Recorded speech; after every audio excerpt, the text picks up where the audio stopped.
¿Por qué no aprende un niño?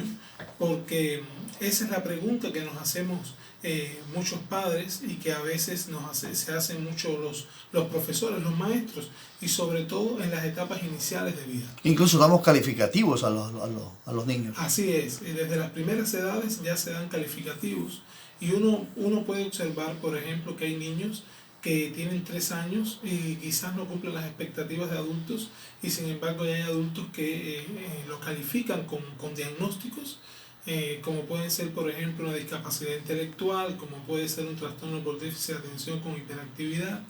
Y vamos a dividir este tema en 2 etapas fundamentales, para no hablar de todas las etapas evolutivas, porque realmente cuando estamos hablando de aprendizaje tenemos que tener en cuenta que se está aprendiendo desde el momento en punto que ya llegas al mundo, ¿sí?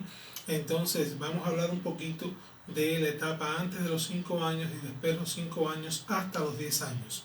Y nos vamos a enfocar fundamentalmente en mirar esto con un enfoque integral para un poco poder transmitir a las familias cómo hay que mirar esta problemática.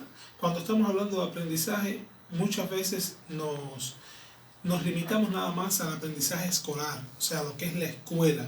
Fundamentalmente en todas estas etapas, si están los niños en guardería, nos limitamos a las guarderías, o sea, ¿por qué no aprende ahí en esos lugares donde existen personas para calificar al niño, para cuestionar al niño, para decirle a una madre o un padre, por ejemplo, si el niño no está logrando los logros que debe lograr en la etapa? Y lo primero que tenemos que tener en cuenta para saber por qué no aprende un niño es saber que los niños y los seres humanos aprendemos por motivación. O sea, aquí estamos hablando de algo. Una cosa es que tú tengas que aprender por obligación y otra cosa es que tengas que aprender por motivación. Lo que se aprende por motivación es lo que queda para toda la vida, y lo que se aprende por obligación tienes muchas posibilidades de que después se olvide. Entonces, cuando van pasando las etapas evolutivas siguientes, hay cosas que quizás debías haber logrado y no lo lograste aparentemente. Ahora, cuando vamos a estudiar por qué un niño no aprende, tenemos que ir primero a las etapas iniciales de nacimiento. ¿Cuáles fueron las circunstancias en que una madre, por ejemplo, tuvo el niño? Hay que ver, por ejemplo, cuál es la genética que tiene ese niño desde la familia. ¿Por qué? Porque a veces hay niños que tienen una genética donde hay muchos familiares, por ejemplo, con discapacidad intelectual. Entonces, si hay varios familiares con discapacidad intelectual, eso debe traducir que existe también una mayor probabilidad de que el niño pueda tener una discapacidad intelectual.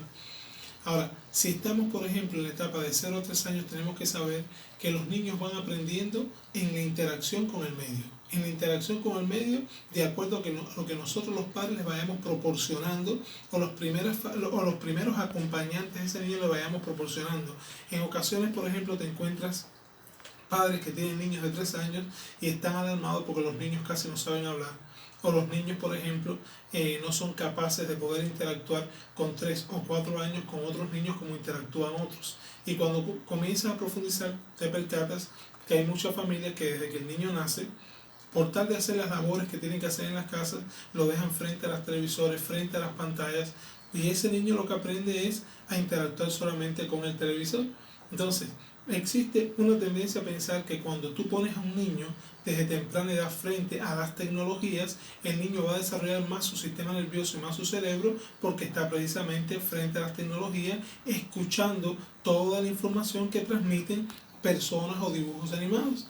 Y el problema es que aprender a hablar se aprende cuando tú escuchas, pero también tienes la posibilidad de hablar con la persona. Hay 2 razones, doctor. Podría ser discapacidad o falta de motivación.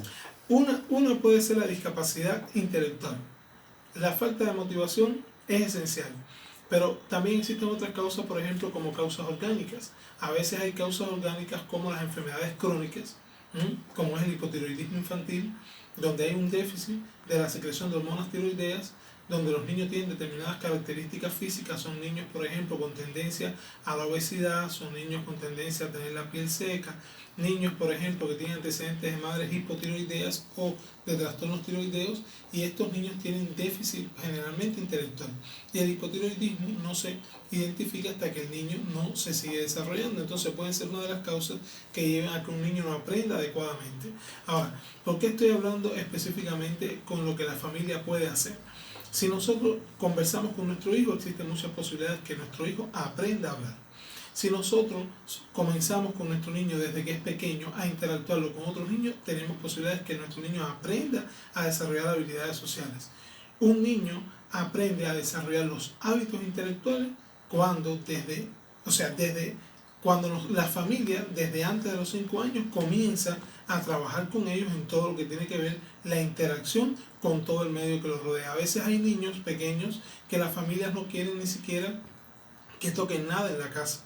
La casa muchas veces parece un museo, el niño no puede tocar nada y todo molesta. O sea, molesta que el niño, por ejemplo, dé golpes fuertes en el piso, molesta que el niño lance objetos, molesta, por ejemplo, que el niño pueda desordenar algo. Entonces, desde que el niño nace, esa es la manera que él tiene de aprender.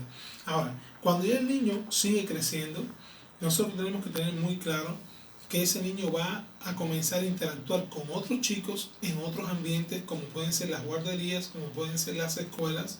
Eso le puede mejorar. Eso le puede mejorar, pero ese niño va a seguir mejorando si nosotros lo hemos preparado antes para la etapa que viene siguiente. Porque la etapa de párvulo, por ejemplo, que es la etapa de los 3 años, prepara para la etapa preescolar, y la etapa preescolar prepara para la etapa escolar. Pero en la etapa preescolar ya el niño tiene, por ejemplo, tiene que desarrollar la destreza del juego de roles.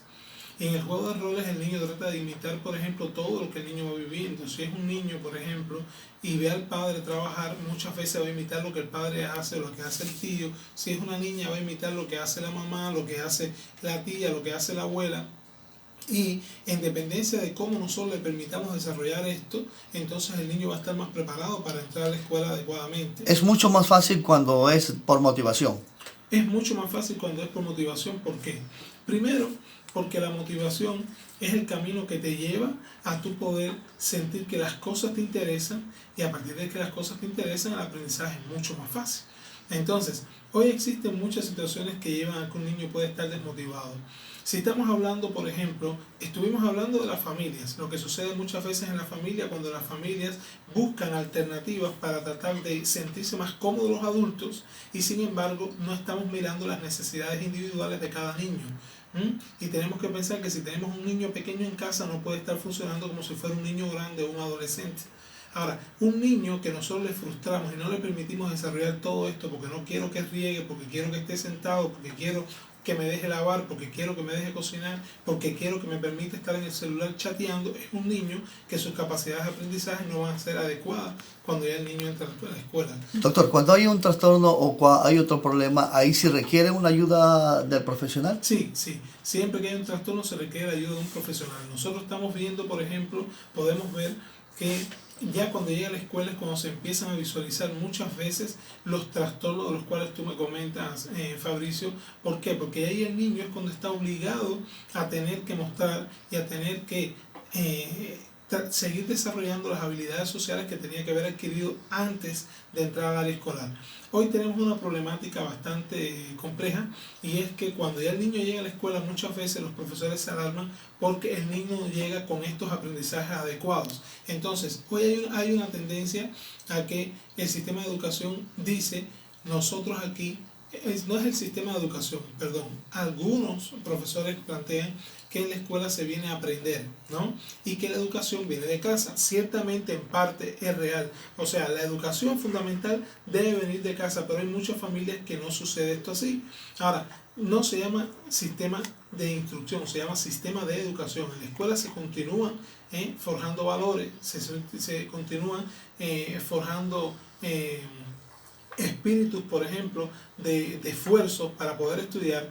Y hay algo, una de las cosas que más acaba con el niño en la escuela es la rutina y es la falta de motivación la falta de motivación. Muchas veces los profesores, por ejemplo, se centran en que el niño es el que tiene que aprender a aprender en el aula. Eres tú el estudiante.